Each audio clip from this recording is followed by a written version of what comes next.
Hi, everyone. Thanks so much for joining. Could folks maybe just give us like a thumbs up if you can hear our voices? See some hands. Okay. We'll go ahead and get started, but thank you all so much for joining us today. Our plan is to give a short presentation on the 100 Gold development, and then allow time after the meeting to ask questions. So just for some quick introductions, my name is Ben Kuhn. I am on our government and community relations team here at EDC. I have several colleagues with me, Gigi Lee and Mikkel Adgate, who are also on the government and community relations team, and then John, Ashley, and Stephen, who are on our real estate transaction team. Before we get started, we wanted to ask if anyone would need translation services. I do believe we have a couple of translators standing by for Mandarin and Cantonese. So if you could just maybe raise your hand if you do need those services. And maybe Ping, if you want to maybe ask the same question in Mandarin or Cantonese, that'd be great as well. I can ask. 大家好，晚上好。有谁需要国语翻译或者是广东话翻译的，请举手。如果没有的话，就不用就可以听英文了。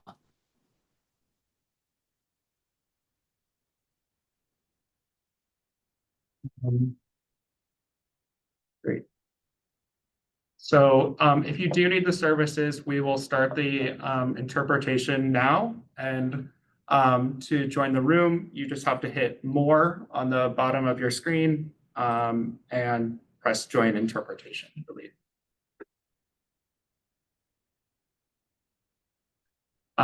So with that, we're going to go ahead and get started.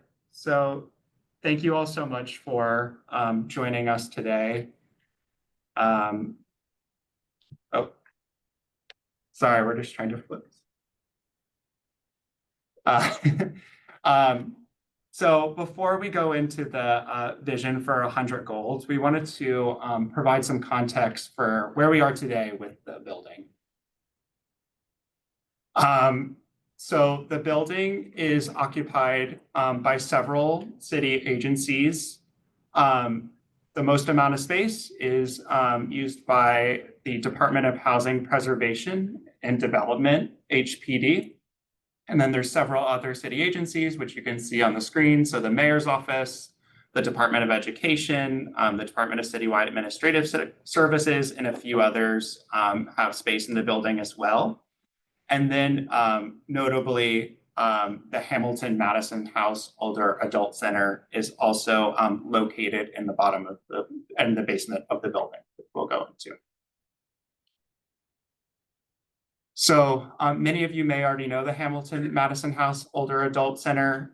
It's a beloved community resource that serves hundreds of folks in the community as well as throughout the city. Right now, the space is suboptimal.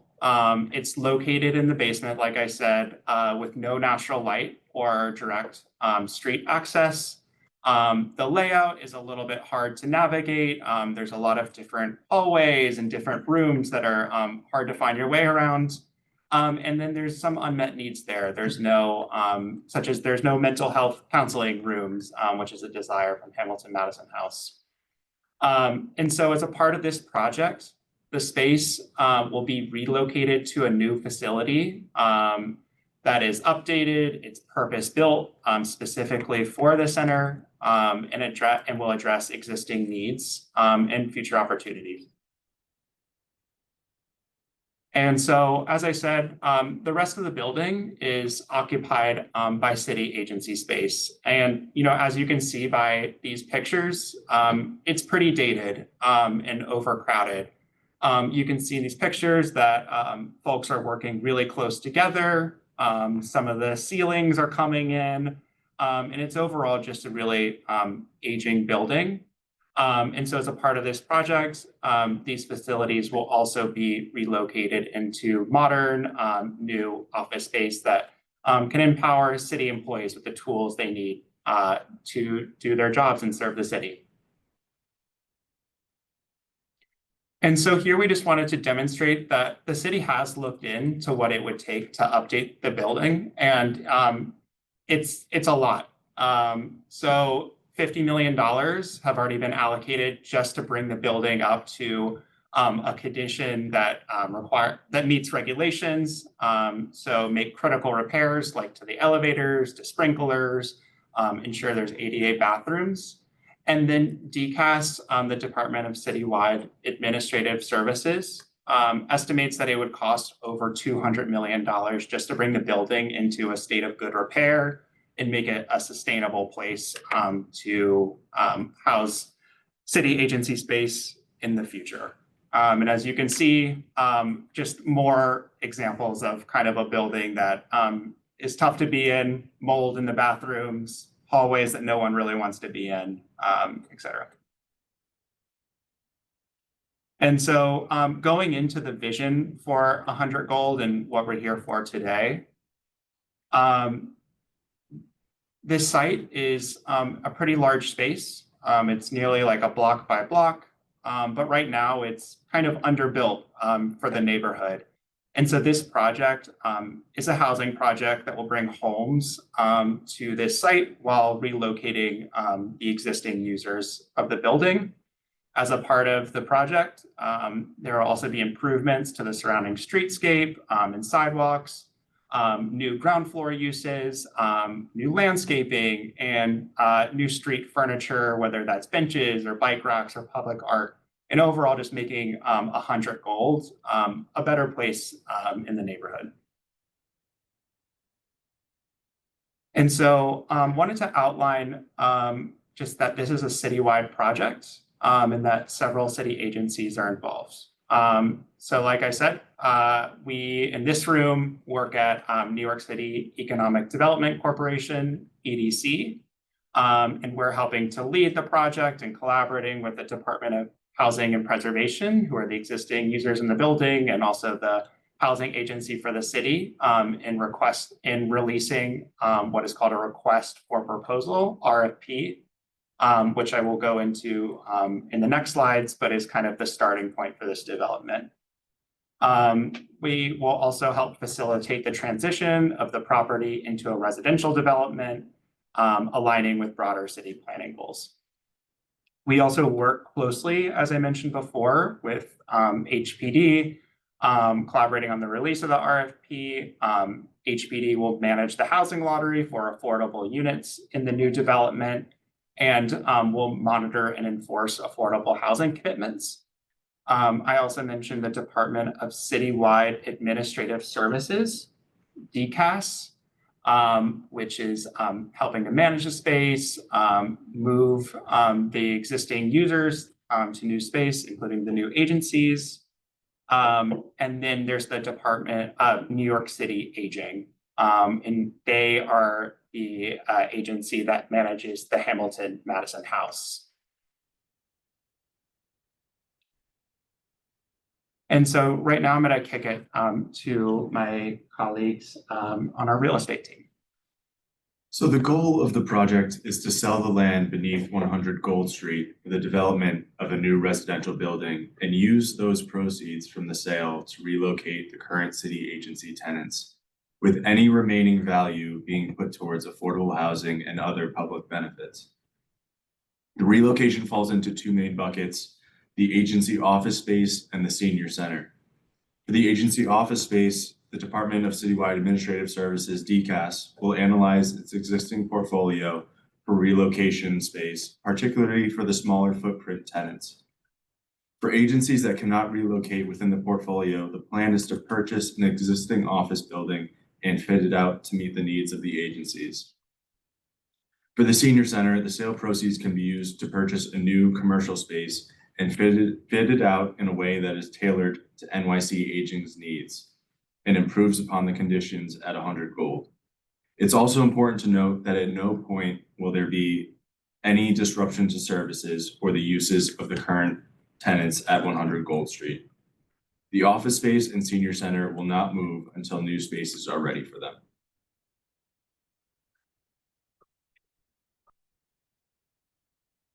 So as mentioned on the previous slide, any additional dollar unlocked from the project beyond the relocation costs will be used to provide affordable housing and other public benefits. The project only occurs if we are able to relocate all 8 New York City agencies that currently occupy 100 Gold Street. The remaining value generated from the market rate units of the new development will be used to cross-subsidize affordable housing. The percentage and AMI levels of affordable housing will be determined through the RFP and ULURP processes when the relocation budget can be better determined.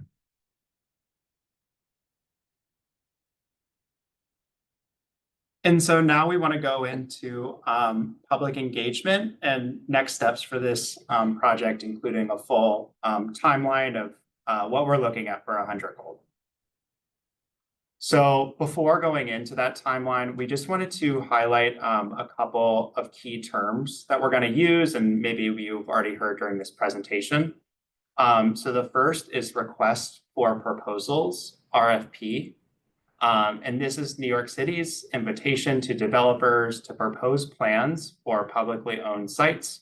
And these must align with community goals and city priorities. And then there's the Uniform Land Use Review procedure. And this is the city's approval processes, which is used for reviewing changes to land use and zoning, and requires several layers of approval, which I'll get into on the next slides.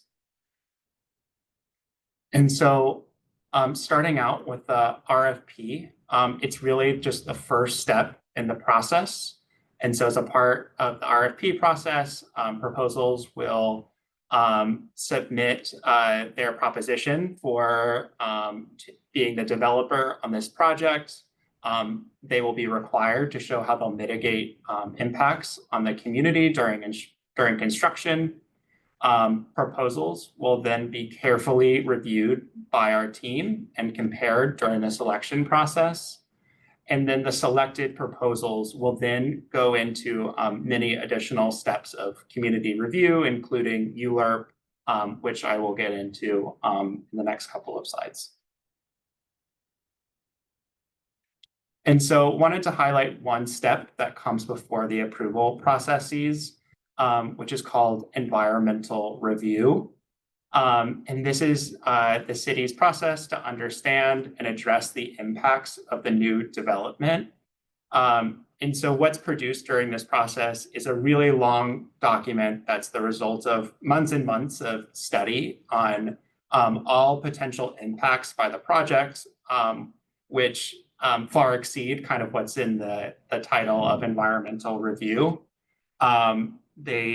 This report will study traffic and transportation effects. So for all of like pedestrian impacts, impacts on vehicular traffic, as well as public transportation. It'll study air quality and noise, open space impacts, like more people going to parks or recreational areas, the effects on housing, and then a variety of other impacts. As a part of this process, the community will have the opportunity to testify at a hearing and say what needs to be studied as a part of the environmental review process. And the purpose of this environmental review is to be a basis for the review processes by elected officials and the community to fully understand the impacts of the project before making a decision. And so finally, just wanted to go into Uniform Land Use Review process, ULURP, and highlight that this is a really significant process. It's a 7-month process that has several layers of review. So first, the project goes to the community board, who have 60 days to evaluate the project, will be able to have a public hearing where folks from the community will be able to testify.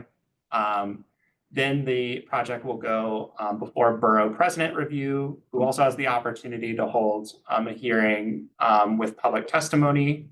It then goes to the City Planning Commission, who will review the project and also hold another public hearing.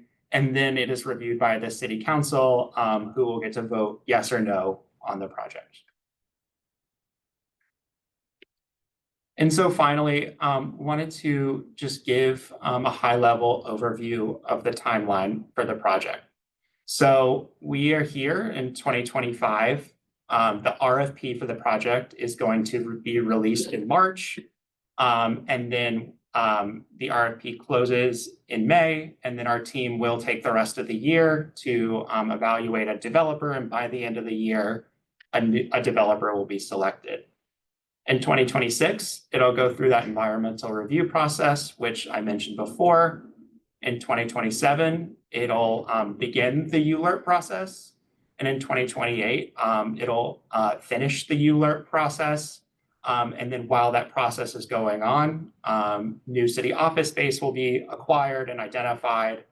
And then in 2029, after ULURP, that new office space and new space for the Hamilton Madison House will begin a fit out, and agencies will begin to be relocated.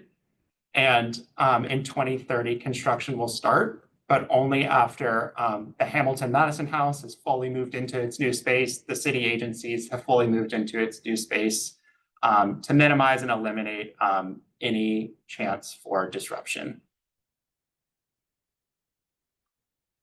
And so getting into our public input, since this project was announced in early January, we've been going through a pretty extensive community engagement process. And one of the key areas where we've been looking for input is on the ground floor uses. So what kind of commercial space does the community need?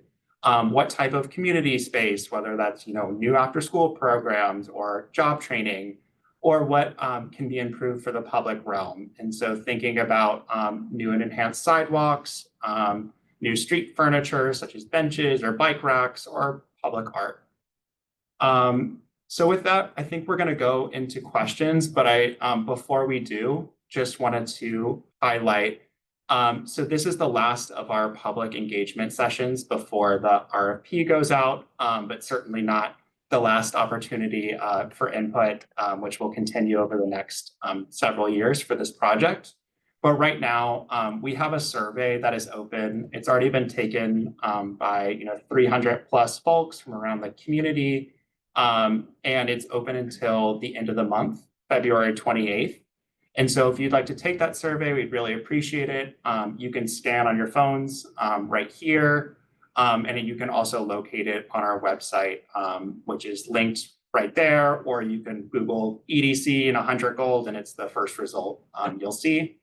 And then you can also reach out with any kind of remaining questions after this session to 100gold@edc.nyc. And so with that, I think we're gonna open it up to questions. I think our system here is we'd love for folks to raise their hands if you have questions, and then we'll call on a few at a time, unmute you and leave you the opportunity to ask a question. And yeah, so looking forward to hearing that, and feel free to raise your hand if you have any questions. Yeah, and I just wanted to acknowledge, I know that there was some possible issues with translation that I'm seeing in the chat. So if you are having issues, you should have the ability to message us, and would appreciate if you could do so, because we want to make sure this is accessible to everyone. And with that, I see Regina and Brian's hands. So if Regina, I'm gonna unmute you now, and then Brian, you can ask your question after Regina. If you just give me one moment.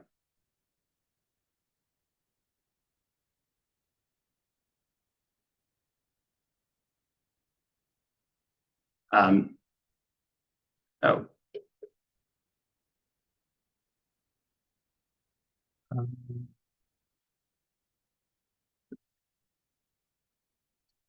Oh, it was a very easy function. So Regina, you should be able to unmute yourself now.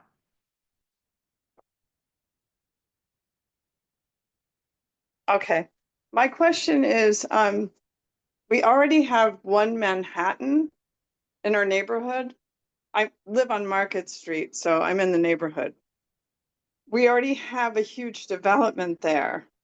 We have the F train, which allegedly that development company was supposed to refurbish the East Broadway train station. And I don't know if you've seen it, but they didn't really do anything. There was like no give back. So if you're gonna say that this is gonna go to a developer, are there any guarantees that we're gonna get in the community for a give back? I mean, yeah. Yeah, thank you. Thank you for the question, Regina. I think, and Ben talked about this a little bit in terms of input that we'd like to see and about, the ground floor opportunities here. We've heard stakeholders talk about needs in the community like a grocery store or bank facilities or things along those lines that could be community serving retail or community services. I think in terms of, what is the overall benefit to the neighborhood, it really is a unique opportunity to increase housing at a time when the city is facing a housing crisis. And so we do see that an increase in housing at a time when we really need it is an important part of community benefits here. Okay, well, as far as affordable housing, it's like you have the one Manhattan building, I keep going back to that, where they have affordable housing and those people have to go in their own door. And then the other people with money, which is the probably greater number of units in that building, get, to go through their luxurious lobby. It's just, yeah. And I don't, like, if you're making affordable housing, what's affordable, really? Like what? Yeah, so I'd actually turn it over to our real estate team to talk a little bit about affordability. Sure. I think we also have our colleagues from HPD on who could maybe say more eloquently, but generally when people look at housing, they'll look at people being able to afford and rents that are roughly 30% or less of their gross income. And so when we're talking about affordable housing here, we haven't, it's so early that we have not set any sort of income bands or anything. It's very early on in the process. So I think it'll depend, as things advance, understanding the needs of the community and where those income bands should be placed to provide the greatest utility for people.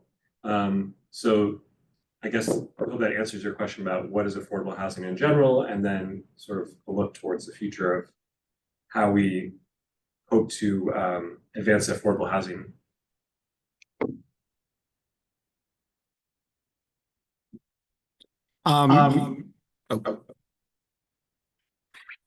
Sorry. Brian, I think you also had your hand up, so you should be able to unmute. Great. Yeah, can you hear me? Yes. Hi, yeah, thank you for the presentation. In the presentation, you had some slides where you mentioned about the environmental review and housing and neighborhood reviews.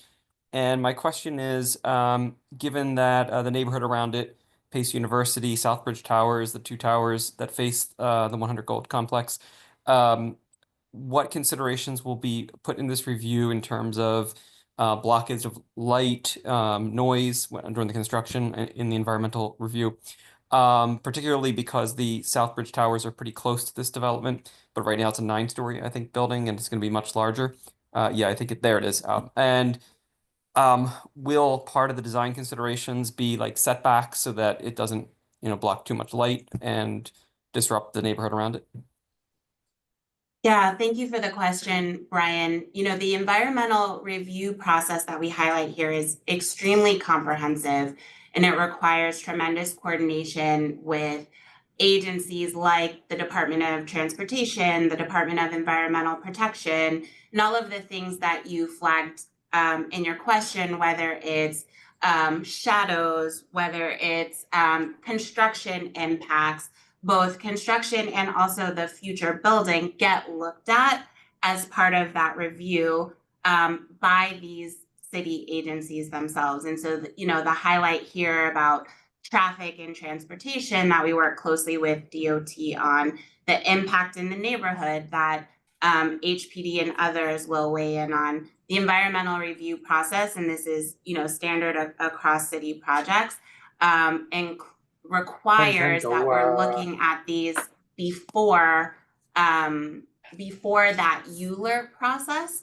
It also includes public hearings so that, you know, the community can continue to include public input on those environmental review components. And I will say we've heard, you know, some of the flags that you mentioned about potential shadows, resiliency has come up, stormwater management, and all of those are reviewed. Okay, so that those considerations go into what ultimately the building design may look like. As part of the comprehensive project as well as the construction, that's right. Okay, thank you.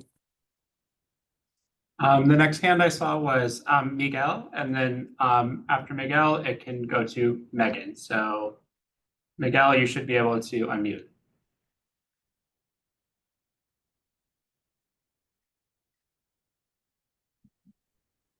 Hello, can you hear me? Yes. Hi, yes, I just have a question. Who paid Adams to push this RFP so quickly? And two, what is the minimum percentage for affordability? I mean, how many units will need to be will need to be required to be affordable? And if so, how much? Yeah, so as John explained at the last affordability question, we don't yet know how many units will be affordable because we don't yet know how many units will be proposed. And so part of us putting out the RFP is to get an understanding of what the options are for the future development. And so again, as we go through that public review process that we highlighted on the slide after this, that's when more information will be shared about the number of units and the rates of affordability.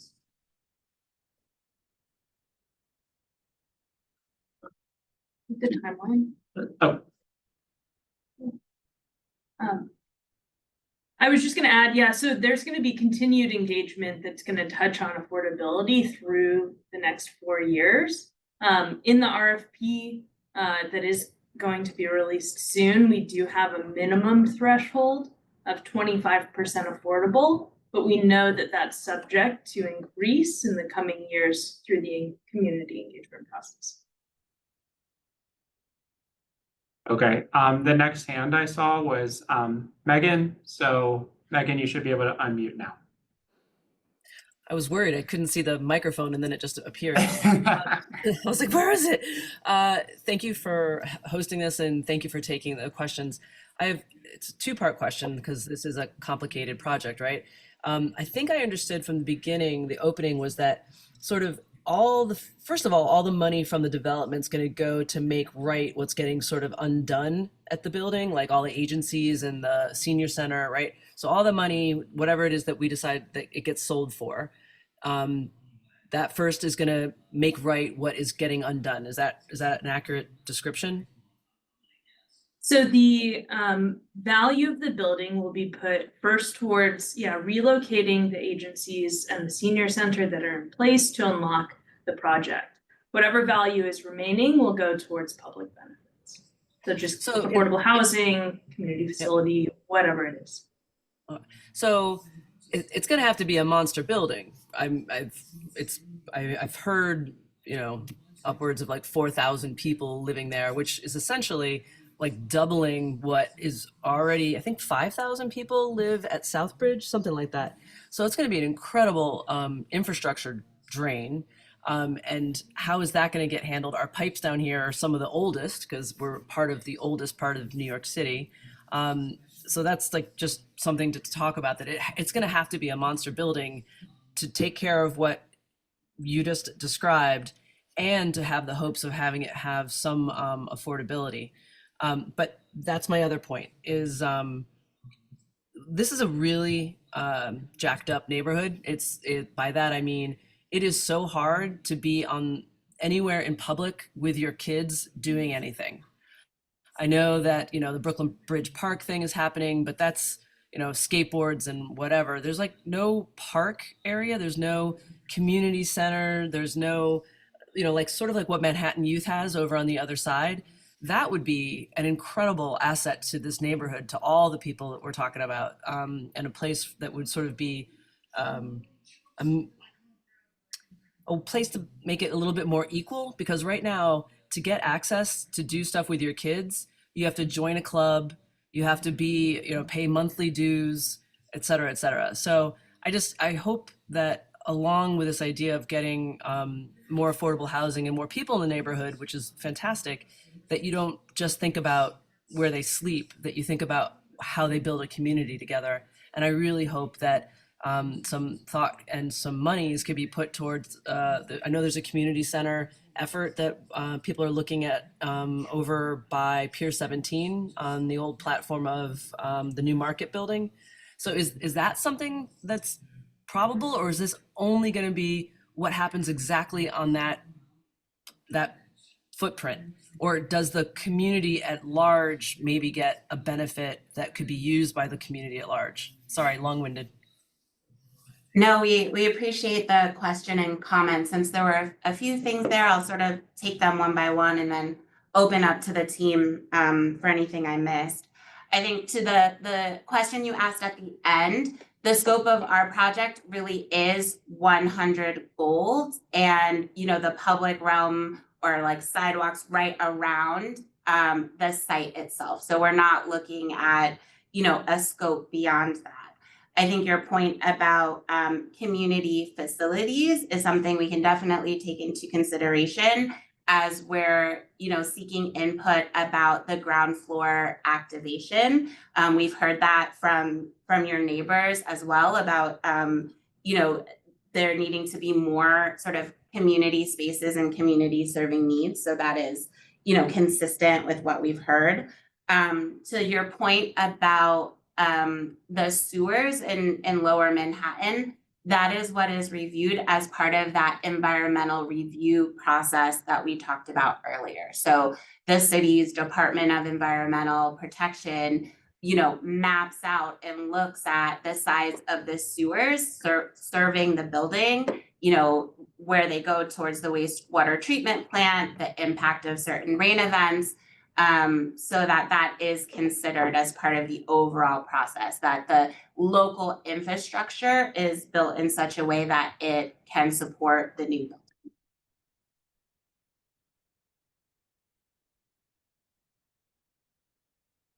Okay. I don't see any other hands up right now, but we can give it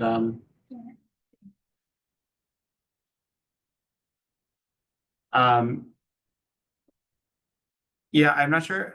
I think the Cantonese interpreter should be working now, and I'm so sorry if anyone was still having trouble or would like to ask a question in Cantonese right now. But we will kick it to Rob right now, who has his hand up, and you should be allowed to unmute now. Hi, my question is along the same lines of the person who just spoke, but I'm looking at the slide that's just put up right now regarding the what you would like to see in the building. But also, this is probably beyond your scope, but it might be the environmental study. Emergency services, amenities like emergency services. Right now, there's only one hospital downtown, and we see just looking around in the area, there are a lot of residential buildings that are popping up. That means more people, children. So I definitely have a concern as to the services that will be provided for all these people that are, in this area. Yeah, Rob, thank you. Thank you for the comment and your question. Yes, emergency services are reviewed as part of that environmental review process. So not just EMS, but FDNY, NYPD, local precinct, all of that is considered.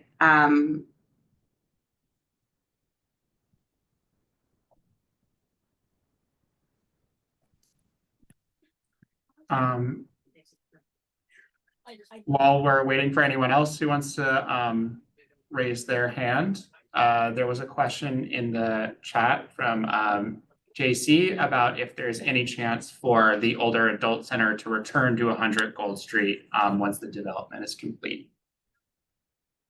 Yeah, appreciate that question. We've had others who have made that suggestion as well. I think at the outset, one of our priorities is to minimize the impacts of relocation on the services that Hamilton Madison provide. And so one of those considerations means ensuring that the older adult center only has to move once. So a new location means, moving the services only that one time. Whereas if they are moved back to 100 Gold, it could mean 2 separate moves. But we've certainly heard feedback about folks highly interested in, the older adult center moving back. And so that will be considered.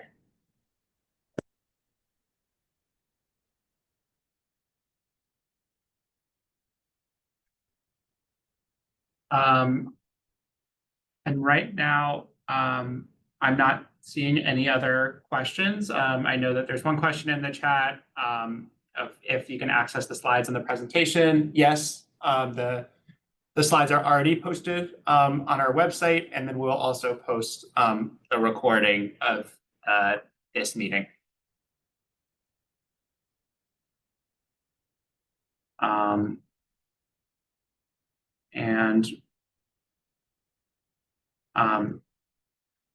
Megan, I'm not sure if you had a Yeah, I'm sorry. I was another trying to type it question. into. I was trying to type it in. No, it's okay. It's okay. I just thought I'd say it really quick. I'm curious about. So there's going to be air rights that get sold with this property, right? Because it's going to be much taller than it is now, and it might be using some of the spaces around it. Are air rights a part of whatever this bundle would be that's going up for sale? No, there's no air rights that are being considered here. It's just the 100 Gold lot. Oh, what's the current zoning for that lot for how tall it could be? Yeah, current zoning is R10. It allows for a 12 FAR. 12 FAR. Okay. I was just curious because sometimes air rights get tricky and then there's like side deals and all that kind of stuff. But if there's no air rights, there's no air rights. That's cool. Understood. Thanks.